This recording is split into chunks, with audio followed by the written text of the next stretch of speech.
Амансыздарбы урматтуу телекөрүүчүлөр, сиздер менен кайрадан апта айланып телетест көрсөтүүсү. Албетте өзүңүздөр билгендей, биз көбүнчө ай жыл аттарын орус тилинде колдонуп келебиз. А бирок кыргыз тилинде аталышын анча мынча биле да бербейбиз. Деги эле сиз өз сөзүңүздө ай жыл аттарын, деги эле жылдардын бөлүнүшүн мыкты билесизби? Анда бүгүнкү көрсөтүүбүздө сиз дагы суроолорго жооп берсеңиздер болот. Ал эми биз болсо тесттик сурамжылоолор менен шаар тургундарына суроолорду беребиз. Кызыктын баары алдыда болмокчу.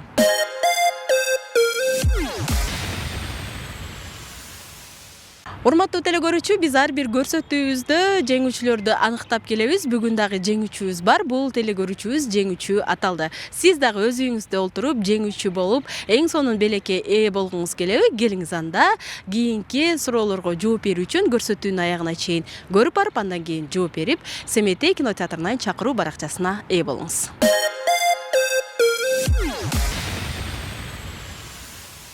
Саламатсызбы? Саламатчылык. Атыңыз эжеке? Эркайым. Эркайым эжеке. Сиз өз жашооңузда ай күн аттарын кыргызча аталышында колдоносузбу? Айлардынбы? Колдоном, анча-мынча колдонобуз, Такай эмес, анча мынча колдоносуз. Мен сизге азыр бир суроо берейин. Сиз болсо ошол суроонун жообун табыңыз да бизден белекке ээ болуңуз. Сизге суроо. Календар сөзүнүн кыргызча аталышы кандай болот?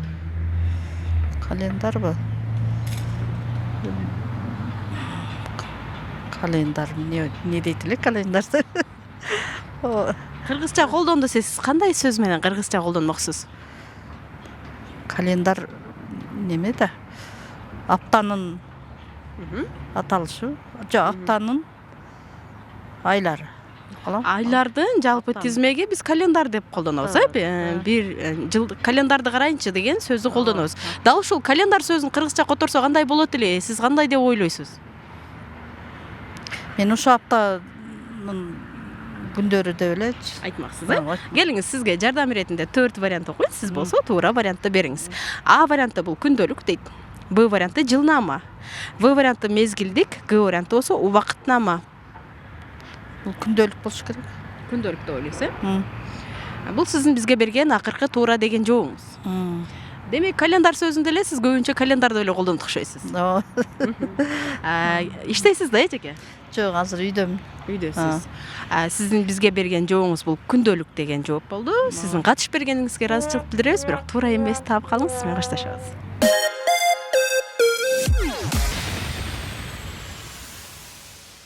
Сиз негизи ай күн аттарын кыргызча колдоносузбу?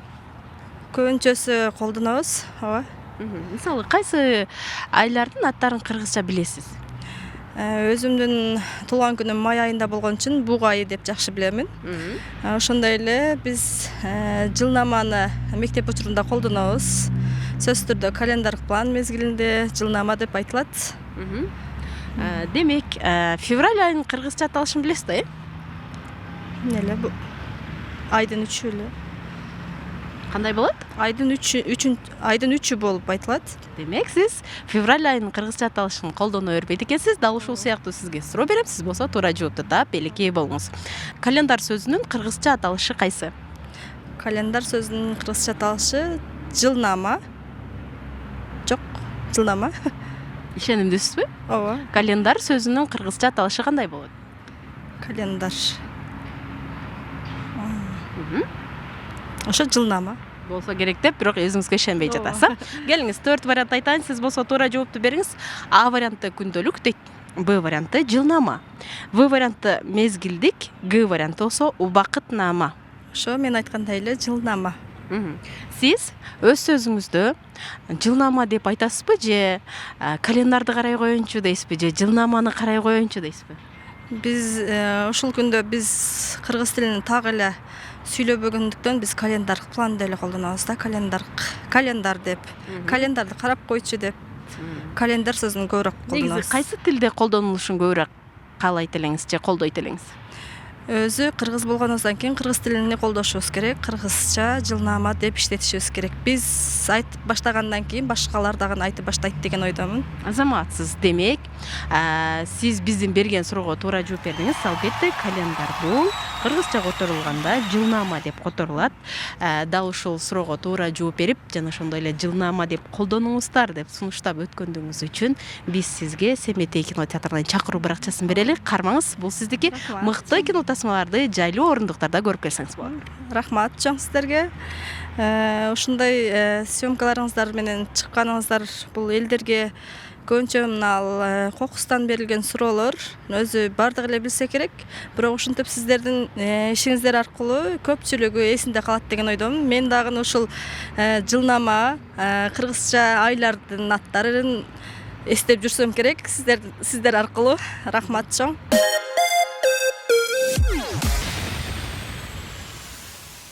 Саламатсызбы? Чоң кыз атыңызды билсек болот. Айдина. Айдина. Ай жылаттарын кыргызча колдоносузбу? Орусча. Орусча колдоносуз. Бүгүн кайсы күн? Мен азыр датасы деле эсимде жокшот. 11 Жок, биз күнгө карай, аптага карай эсептегенде. четверг? Бүгүн 3-күн. 3-күн. 3-күндүн кыргызча аталышы кандай болот эле? Дүйшөбү. Жекшемби? Билбейт экенмин. Билбейсиз, э? Эмне үчүн ай жылаттарын кыргызча колдонууга аракет кылбайсыз? Мен орус мектебинде окуйм, ошо в основном на русском. Келиңиз, мен сизге бир суроо берем. Сиз болсо бизге туура жооп бересиз дагы, белекке ээ болосуз. Бир жылда канча күн бар? Бир жылда 365 күн.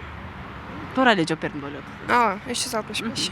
Келиңиз, теле көрүүчүлөрүбүз дагы бир аз жооп берип, сиз менен кошо ойлонуп көрүшсүн. 4 вариант окуйн, мүмкүн ал 365 деген жооп кездешпей калаттыр. Жакшылап карап турасыз. А вариантта бул 364 күн, Б варианты 365 күн, В варианты 363 күн, ал эми Г варианты болсо 360 күн. 365. Негизи кандай илимге же негизге таянып ушул жоопко токтодуңуз? Билбейм, кичинекей деле 365 деле көрөтөбүз го. Биз кайсы календарды колдонобуз? Обычный? Дал ошол календардын түзүүчүсү ким болот? Аны билбейт экенмин. Урматтуу теле көрүүчү, дал ушул берилген кийинки 2 суроого сизде жооп болсо, анда YouTube'дан көрүп жаткан болсоңуз, комментарий бөлүмчөсүнө өзүңүздүн жообуңузду калтырып өтүңүз. Сиз болсо бизге 365 деген жоопту бергенсиз. Азаматсыз, мыктысыз дейбиз дагы. Дал ушул суроонун жообун туура бергендигиңиз үчүн сизге биз Семетей кинотеатрына чакыруу баракчасын беребиз. Кармаңыз, бул сиздики. Мыкты кино тасмалардын бирин көрүп келесиз деген ишеничтебиз. Рахмат.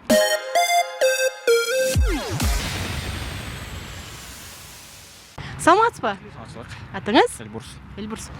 Бизге бир аз убактыңызды бөлүңүз, суроо беребиз, жооп берип белекке болуңуз. Бир жылда канча күн бар? 365. Ал эми бир жылда канча жума бар? Жылда где-то 50 болуп калышы мүмкүн. Болуп калышы мүмкүн. Сиз бул 50 менен 60 ортосунда. 64 дедиңиз, э? 60-тын. 60-тын. Болжол менен математикалык жактан эсептейбиз го. Дал ошондой эсепти айтып атасызбы же болжол деле айтып атасызбы? Болжол менен примерно бир айда 4 жума кылып эсептедим да. 4 жума кылып эсептедим, еще там канча күн калып кетет да. Ошолор кошуп, где-то 50 ошондой болуп калат. 50-нүн тегерегинде турасыз. Математикадан мыкты окугансызбы? Средний. Бөлүү көбөйтүүнү мыкты билесиз. Нормально. Келиңиз. Мен сизге болжолдуу варианттарын айтам, сиз туура вариантын тандап бериңиз. А варианты 50 жума бар дейт. Б варианты 51 жума. В варианты 52 жума, ал эми Г варианты 53 жума. Так, 51. 51. 51 деп ойлойм. Бул сиздин акыркы жооп. Акыркы жооп. Башка жоопко токтолбойсуз. Башка жоопко токтолбойм. Туура жооп деп кабыл алсам болот. Сами знаете. 51-ди 7-ге көбөйтүңүзчү. Аны билбейм, көбөйтүп көрөйм ушул жерде. Так. Калькулятордо эле көбөйтүп көрүңүз телефондо. Көбөйтүп көрөйүн, болор. 51 деген жоопту тандадыңыз. Эми бизде бир жумада 7 күн бар. Эми 51-ди 7-ге көбөйтүп көрүңүз деп суранат, 53 болуп калат окшойт. Канча болду ошондо? 357 болду. 357. 57. Демек, сиз туура эмес жоопту тандадыңыз. Сиз менен коштошобуз. Саламат болуңуз. Саламат агастар. Рахмат.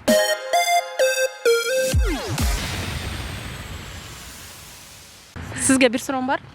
Бир жылда канча жума бар? Билбейм. Бир жылда канча күн бар анда? 360. 360 60. 360 дейсизби? Bir жылда анда канча жума бар деп ойлойсуз? Билбедим. Болжолду айтып көрүңүзчү. Албанияс. Болжолду айтып көрсөңүз. Bir жумада канча күн бар? 7 күн. Эми 360 күн бар дедиңиз, сиз? Бул сиздин вариант. Канча жума бар деп ойлойсуз?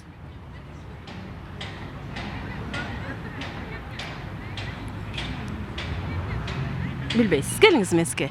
4 вариант айтайын, бир вариантты туура тандап бересиз. А варианты 50, Б варианты 51, В варианты 52, Г варианты 53. Кайсы вариант туура?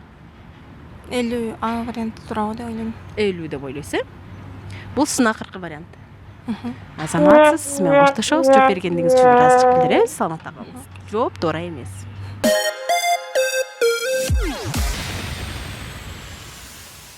Саламатсызбы? Атыңыз? Даниэль.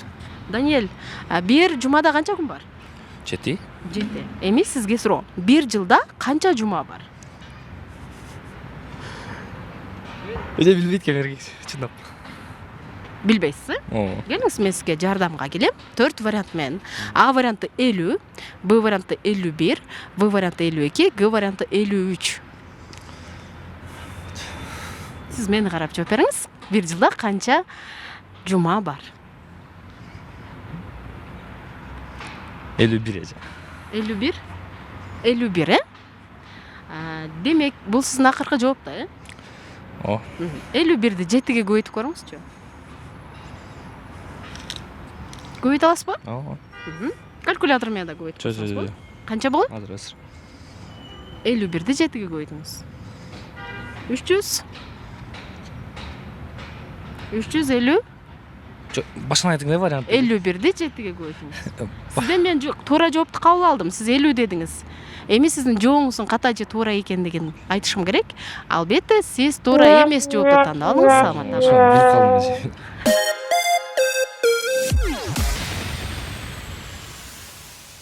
Bir жумада канча күн бар? 7 күн. Ал эми bir жылда канча жума бар? 1 жылда Канча болушу мүмкүн деп ойлойсуз? 1 жылда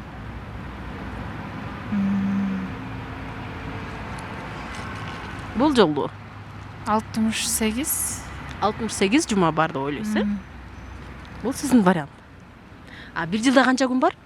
365. Азаматсыз. Эми мен сизге болжолду 4 вариант айтам, сиз туура вариантты тандаңыз. А варианты 50, Б варианты 51, В варианты 52, Г варианты 53.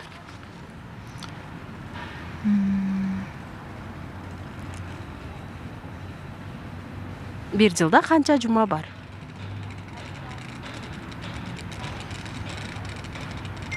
Элүү, 51, 52, 53. Кайсы вариантты туура деп тандайсыз? 52. 52. Эмне үчүн бул жоопко токтолдуңуз? Билбейм, ошентип ойлоп атам. Математикалык жактан эсептедиңизби же болжолду токтодуңузбу? Болжолду эле. Болжолду токтодуңуз. Жо туура болду же туура эмес болду деп ойлонуп жатасыз. Ооба. Ошентип ойлоп атам. Башка вариантка токтолбойсуз. Ушул боло берсин. Боло берсин. Анда 52-ни 7ге көбөйтүңүз. Азыр. Калькулятордо көбөйтсөңүз болот.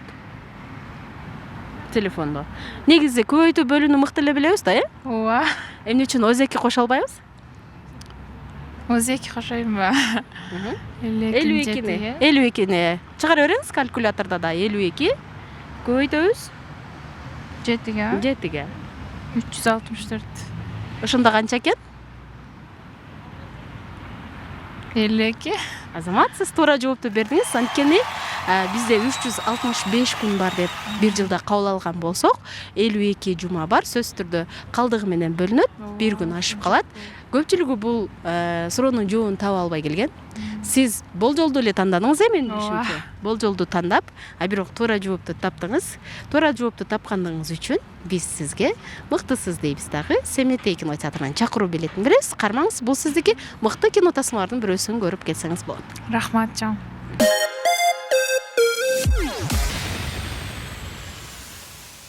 Кайсы айда жашап атабыз? Февраль айында. Февраль айынын кыргызча аталышын билесизби? Билбейт экен. Кандай болушу мүмкүн кыргызча аталышы? Ай күн аттарын кыргызча колдоносузбу? Жок. Такыр күн аттарын деле. Кээ бир учурлар болот. Бирок көп эмес. Колдоносуз. Ооба, колдоном. Февраль айынын кыргызча аталышын билбейсиз. Унутуп калдым. Келиңиз. Мен сизге анда суроо берейин. Сиз болсо туура жооп бериңиз дагы белекке ээ болуңуз. Жылдын канча айы 31 күндөн турат? 6 айы 31 күндөн турат. деп ойлойсуз. Ооба. 4 вариант окуйм. Туура жоопту калтырганга аракет кылыңыз. А варианты 6, Б варианты 5, В варианты 7, Г варианты 4. Б варианты тандайм 5 деп ойлойм. Кайсы айлар 31-нен жаңырат? Эсептеп бериңиз. Январь. Январь, Январь 31-нен жаңырат. январь, март, май, июль,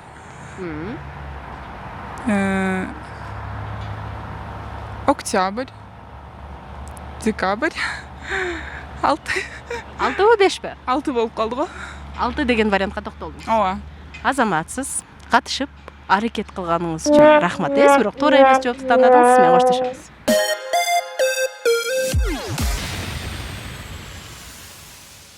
Ай күн аттарын кыргызча колдоносузбу? Колдоном, бирок көп учурда эмес. Бүгүнкү күндүн кыргызча аталышын айтып бериңиз. Бүгүн февраль айы 1 айы деп аталат. Бүгүн 11 февраль, демек 1 айынын 11-и. Ал эми күнгө карата? Күнгө карата шаршемби. Азаматсыз эжеке. Демек сизге бере турган сурообуз. Ай күн аттарын кыргызча мыкты билген болсоңуз, кайсы ай кайсы күндөн жаңырат, муну да мыкты билет болушуңуз керек деген үмүттө турамын. Жылдын канча айы 31 күндөн турат? 31 күндөн январь, март, май, июль, август, октябрь, декабрь, 7 ай. 7 дедиңиз. 7 ай 31 күндөн жаңырат. Туура эле эсептедиңиз. Ооба. Ишенимдүүмүн. Ишенимдүүсүз. Келиңиз, ошондой болсо дагы тесттик сурамжылоо жүргүзүп жүрөбүз. 4 болжолдуу вариантты айтайын. Сиз 7 ай деген вариант бар бекен карап турасыз. А варианты 6, Б варианты 5, В варианты 7, Г варианты 4. 7. 7. Телекөрүүчүлөрүбүзгө түшүнүктүү болуш үчүн да бир ирет кайсы айлар 31-не жаңырат эсептеп берип койсоңуз. 31-нен январь, март, май, июнь 30-нан июль, август, экөө катар 31-нен жаңырат, октябрь, анан декабрь. Азаматсыз эжеке. Демек, так эсептегениңизге караганда менче мугалим окшойсуз. Математик мугалиммин. Демек, тактык мына ушундай мугалимдерде болот деп көп замандаштарыбыздан биз бул суроонун туура жообун издедик, бирок көпчүлүгү туура жооп бере албады. Бирок сиз бизге туура жоопту так бердиңиз. Албетте, жылдын 7 айы 31 числодон жаңырат. Сизге туура жоопту бергендигиңиз үчүн Семетей кинотеатрынын чакыруу баракчасын берем. Кармаңыз, бул сиздики мыкты кино тасмаларды жайлуу орундарда көрүп келсеңиз болот. Чоң рахмат, ишиңерге ийгилик.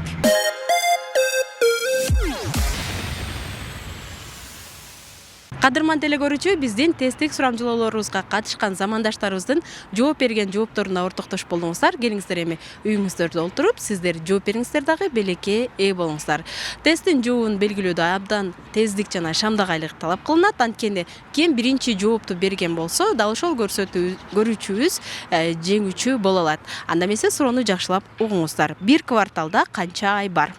2, 3, 4, 6. Туура жоопту алгачкылардан болуп калтырыңыз дагы Семетей кинотеатрынын чакыруу баракчасына ээ болуңуздар. Сиздер менен телетест көрсөтүүсү болду. Кайрадан амандашканча саламатта туруңуздар.